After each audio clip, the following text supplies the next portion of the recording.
What's going on, you guys? My name is Russell, and you're watching The Bible Man. If you're new to this channel and like the content I make here, please hit that like button, hit the subscribe button, and turn on all notifications for any future updates here on my channel. And if you feel like supporting me in any way, shape, or form, you're welcome to go ahead and do so. Links are in the description box below. So this video, I'm going to be talking about why compatibility and feelings shouldn't be a reason. Excuse me. Why compatibility and feelings and why your current circumstances shouldn't be the reason why you're not in a relationship. Let me break that down. So a lot of women, they're missing out on opportunities because they're focusing on school or they're focusing on their career. And they wind up hitting that danger point, 27, 30, 35, where they're no longer on the market for men when it comes to desire to be with them. That includes Christian couples too. And one of the biggest reasons why women stay single so long is because they became so independent and so self-sufficient and doing and providing stuff for themselves for so long that for half of their career in their 20s they wasted around just supplying their needs themselves. And by the time they turned 27, a mindset jolted in, and reality started to kick in, and they started to realize, wait, hold on a second. I want to get married. I want kids. But at that point, it's harder to get into it because you don't have a lot of time on your hands. You don't have a lot of people searching after you as they would in your early 20s between 21 and 26 or 21 and 24. And even if they got into a relationship, we come to the second problem. They get into a relationship, and over the course of time, they don't have experience with relationships. Because they don't have experience with relationships, the relationships fall apart, and they say, well, I'm not feeling this no more. Oh, I'm not into this no more, and I'm not into you, and I don't love you no more. Or I don't feel like we're compatible no more. And because they don't have this view on what a relationship is supposed to look like, the relationship falls apart and they're single once again. And this is why I said in my last video, a lot of women are going to wind up single because men have placed them in a situation where they have to be independent and self-sufficient and do everything by themselves. And other men have put men in a position where they're unable to get the same promotions and same jobs and leaderships as the women are currently getting and are getting. Women are holding more jobs and more job positions, more promotion opportunities than half the men on the job market. And as a result, they don't have a lot of time to get into a relationship. And if they did get into a relationship, a lot of times, and more times than not, they're getting into a relationship in their late 20s, between 28 and 35, and the relationship falls apart at that moment in their life because they don't have the experience necessary to go through hard times in a relationship and keep it together. And as a result, it falls apart. And this mindset of, oh, I don't feel like we're compatible is a dumb mindset. Yes. Saying that we're not compatible is a very, very dumb mindset. Demons are compatible with you. Demons know what you like. Satan knows what you're like. Satan's compatible with you. Feelings come and go. But to truly love somebody takes action. It takes compromise, it takes commitment, it takes sacrifice, it takes the will and work and strength and commitment necessary to keep the relationship going, even when times when you don't want to. To truly have a successful relationship, you have to actually love the person and not base your love off of compatibility, not base a relationship based off of your feelings, not base a relationship based off deceitful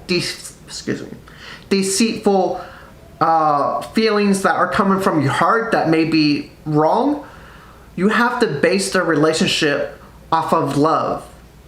The reason Generation X and Boomers have a successful stem or successful foundation in marriage is because a lot of them grew up in the church. A lot of them came up in a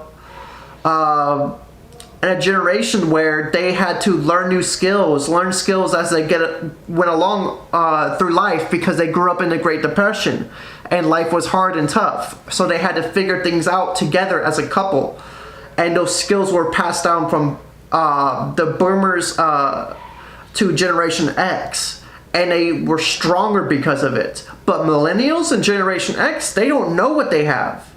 They're basing the entire theology of what a relationship is supposed to be off of their feelings and emotions, not love.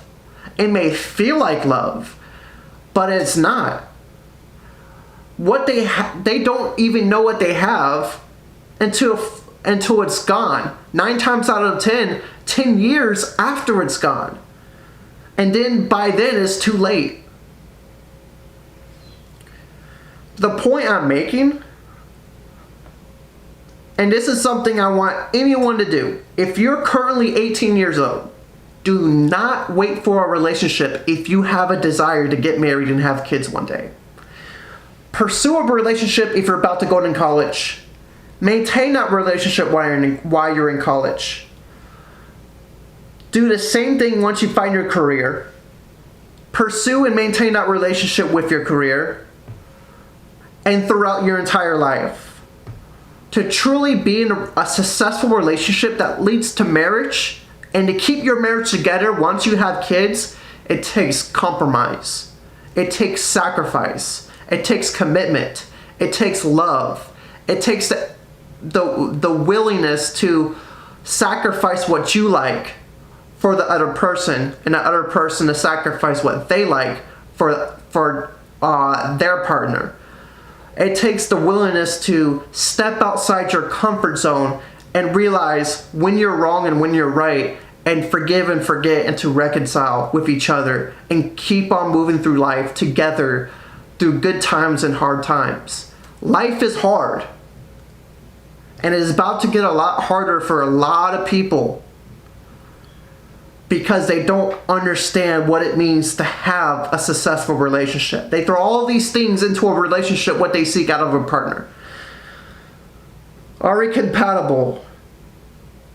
Do I find him attractive based off of these traits? Is he 6'4"? Does he have a six-pack? Does he make $200,000 a year to $1 million a year? Excuse me, $200,000 a year to $1 million a year. Does he have a house? Does he have a car? Does he have this? Does he have that? Does he do this? Does he do that? Those things are not what matters in a relationship. The attractive traits you should be attracted to are not those, but these. These are the attractive traits you should be focused on. Is he kind? Is he respectful? Is he loyal? Does he have hobbies? Is he clean? Is he responsible? Is he responsible with his money? Is he godly? Does he go to church? Is the fruit of the spirits? Is the fruit of the Spirit evident by how he lives his life? And can you see the fruit of the Spirit in his life? Is he a good leader? Is he responsible with the things and the tools he has in his life? Is he physically attractive based off of facial and body, whatever? These are the type of qualities you want to look for in a man. And I can keep going, but the qualities I list before doesn't matter. He doesn't have to be perfect. He doesn't have to be great. But he is a man that's willing to go to hell and back and sacrifice everything for you. And his personality is supposed to help you grow. And your personality is supposed to help him grow through good times and hard times. And you guys are attracted to each other based upon the time you spend together, building your friendship through affection and open communication, through honesty, respect, being empathetic by understanding each other's situation in life and understanding each other's boundaries, what boundaries to cross and what boundaries not to cross. And through the type of bond you form and build through the connection you guys built over the course of time, these things are the type of things you gotta look for in a man, and a man look for in a woman.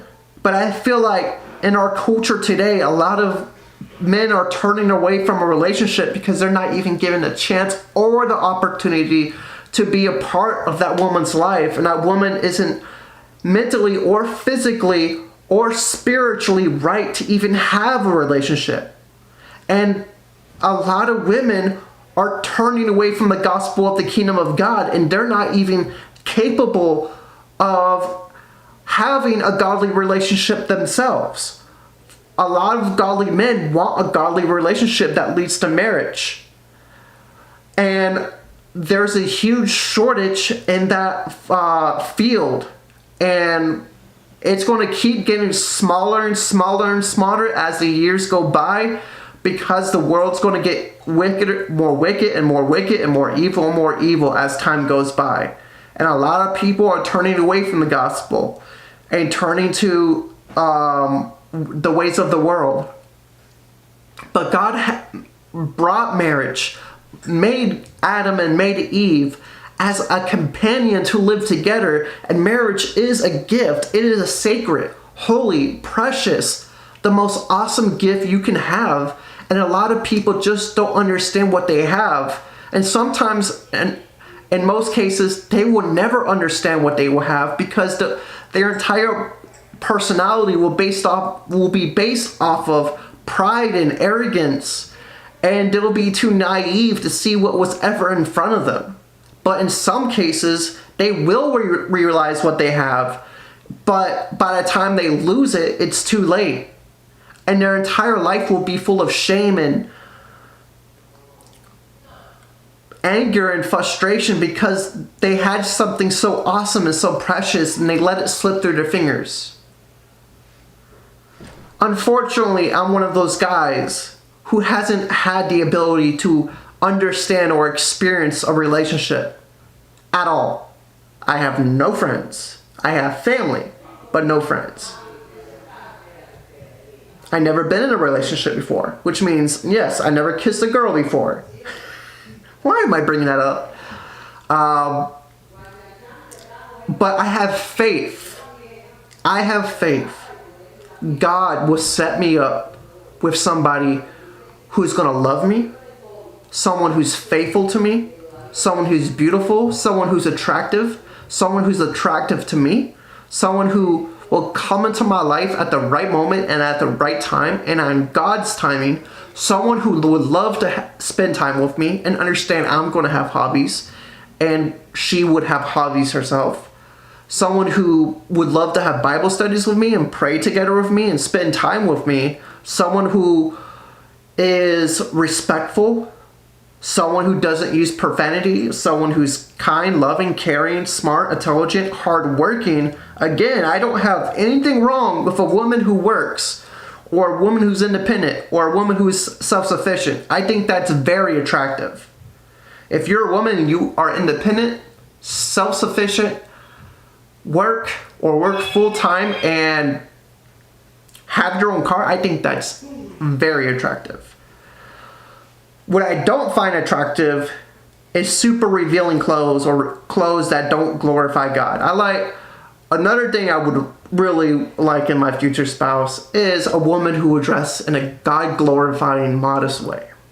That's another thing I find attractive.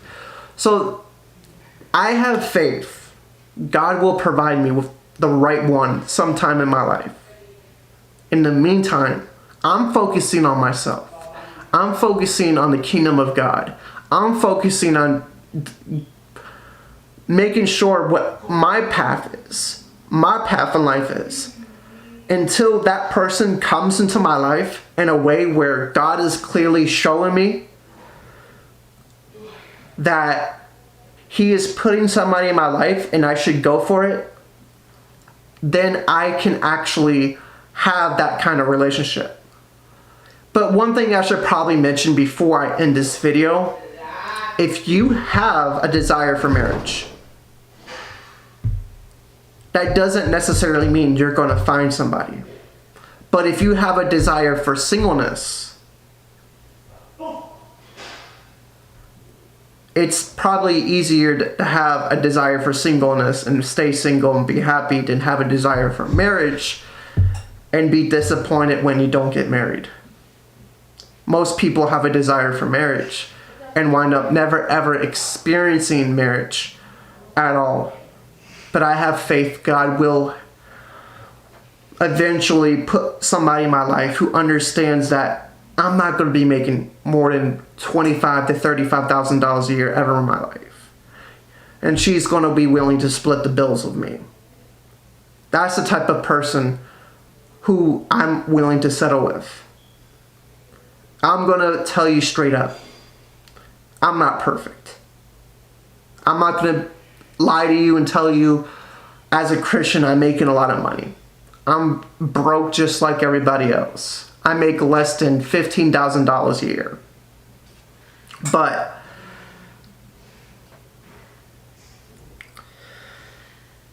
at least I am preparing myself if an opportunity ever does come where God does want me to be with somebody. Until that moment happens, I just want to clarify the purpose of this video. The purpose of this video is to inform everybody, let's try to break this cycle. The things that you find attractive, the height, the amount of money, the six-pack, those are unnecessary to have a successful relationship. Another thing that's unnecessary, are you compatible with that person? I live in a group home. There's not one person in this home that are men that I am compatible with. There's not one person on this planet I am compatible with. There's not one female on this planet that's compatible with me. There's not one female on this planet that's compatible with the female next to her. So compatibility shouldn't be a priority. So what if one day I stop feeling or stop having feelings for this person? All I gotta say, if you really are a follower of Christ, if you really do put your faith in Jesus Christ, that's the last thing you should be worrying about. Marriage is a gift. So if you went into the relationship and it went into marriage, it's no longer a relationship. It's no longer dating. If you got a divorce because one day you felt like you guys weren't compatible no more, you guys weren't having feelings for no more, and you got a divorce, guess what? According to God, you cannot remarry. It is against God's will for you to remarry. I'm not making that up. Read Matthew chapter 19. Jesus was asked by the Pharisees, what reason would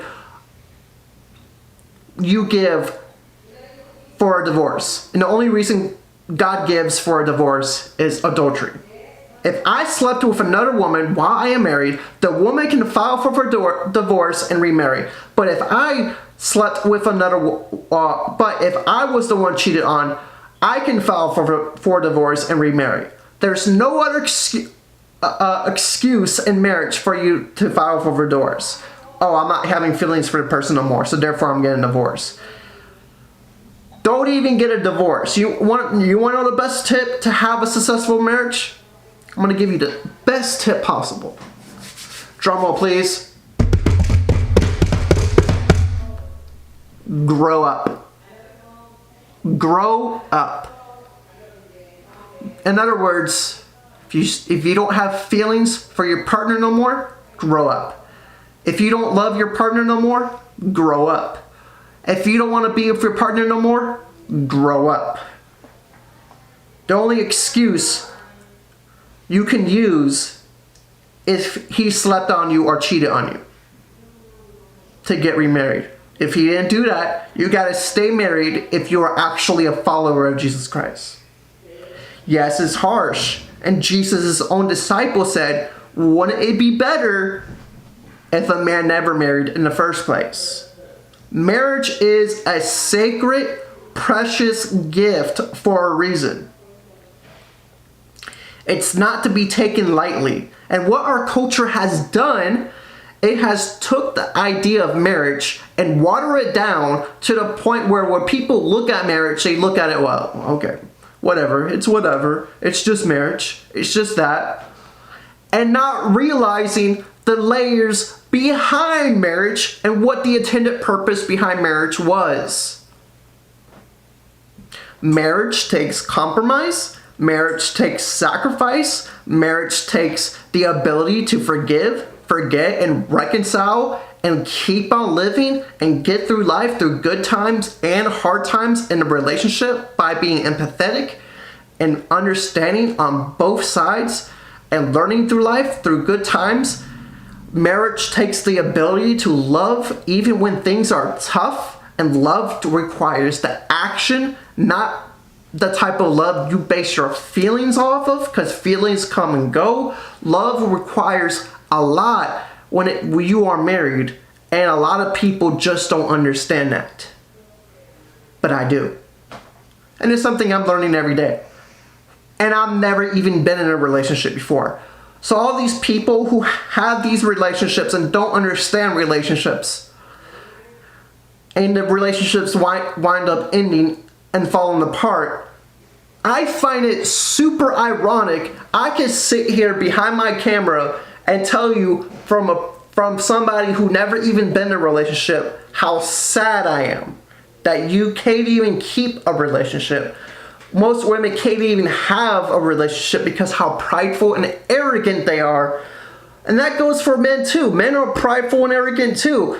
And they let these qualities destroy and warp their perception on having a successful and awesome and sacred relationship with each other, and it leading to something awesome and great.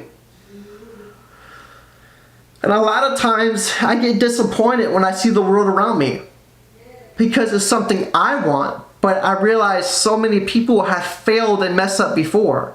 If you have a desire for marriage and you're currently pursuing a career, pursue a relationship while you're pursuing a career. That way you have the necessary experience and skill if that relationship falls apart to find the right person for you that God wants you to be with. If you guys had a breakup, use that experience you had with your boyfriend or your boyfriend with your girlfriend to lead you to the one God does want you to be with. Life can be hard, and sometimes life can be harder for those who fight through life alone. That's why God said it is not good for a man to be alone. I will create him a partner. So he put Adam to sleep, took a rib, and created Eve. Man has a desire to be with a woman, and when a man and woman get married, they become one flesh. They become one union. It's not a one-side relationship. It's a relationship. It's a partnership. It is a union where both people have to work together. And a lot of people just don't understand that. So if the woman is doing the dishes one night, the man should do the dishes the other night. If the woman's cooking one night, the man should cook the other night. Personally, I can do all of that. I can wash the dishes. I can cook. I'm an excellent cook. I went to culinary school. I can wash dishes, cook, laundry, fold laundry, put away laundry in hangers. What else? Sweep, mop, clean the bathrooms. I can pretty much do all of that already because I never had a relationship, and this is stuff I do on my day-to-day life. The only thing I don't do is make my bed. Right? I can do all these other things, but I don't make my bed. As you see behind me.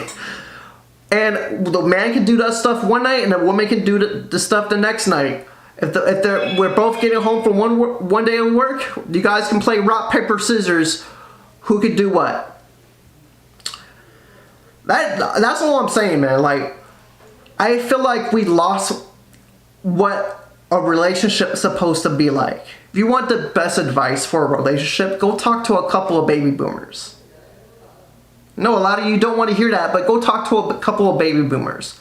Go talk to a couple of people from Generation X on how to have a successful relationship.